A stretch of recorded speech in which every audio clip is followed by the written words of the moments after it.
often when we're talking about the innovation process, sometimes I like to refer to it more as a journey, because I think that when you think about it as a process, usually in the course of a process, you know where you're going and you know where you're going to end. And I think in real innovation, you really don't know where you're going. I mean, you have ideas where you want to go, and you hope that's where you're going to get to. But I think you need to be structured in a way that you have the flexibility to learn along the way and redirect, in a very dynamic way.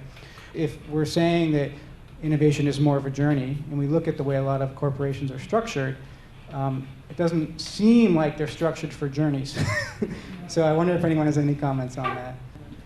So structure is a big deal. Structures, I often say that one of the biggest impediments to true innovation in a multi-division organization is the divisions. There's some companies that have connected the people at the top to say, okay, all of the presidents of the divisions have to have shared ownership in the corporate innovation agenda. As you get bigger, you naturally fall into silos. We all do that. But to intentionally break down the silos, intentionally cross over the divisions, and to have a reward structure that mirrors your strategy and your intention to bring those groups together is a critically important factor. While we were on kind of our design journey at P&G, we tried out different things. We created an innovation space called the Gym. A.G. Lafley, the CEO at the time, was famous for saying, "We're not going to innovate behind our desks, so get out from behind your desk." And in one way, he was saying get out there and talk to consumers, but another was kind of like, even just don't go back to your desk. Don't go sit in your hole and just try and innovate. So we did this thing called Clay Street, which we actually borrowed from Mattel. You basically drop ship a cross-functional team out of their business for 3 months to work on what a president of a business might say is my biggest problem, the thing that keeps me up at night. Go work on that. The danger there is people do eventually go back to their cube.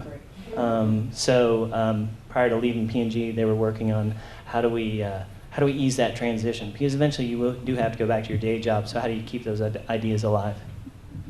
For me, the thing you're ultimately solving for is what I call the pipeline paradox. And the logic is the traditional depiction of an innovation pipeline is a funnel. And there's a lot of ideas up front, and through a series of business rules and pilots and various other types of testing, you get to just a couple of ideas that kind of wiggle their way out through the pipeline. But the paradox is, for any company, as the number of ideas get fewer and fewer, the amount of resources and staffing and cross-functional support you need to scale those fewer ideas is actually quite significant and runs in the opposite direction, right? And so what you're hearing us say, I think, to a person is beginning to engage the other functions, right? And understanding what it's going to take to commercialize and integrate that new opportunity into the business. That's really the heart of the challenge for any org structure or process.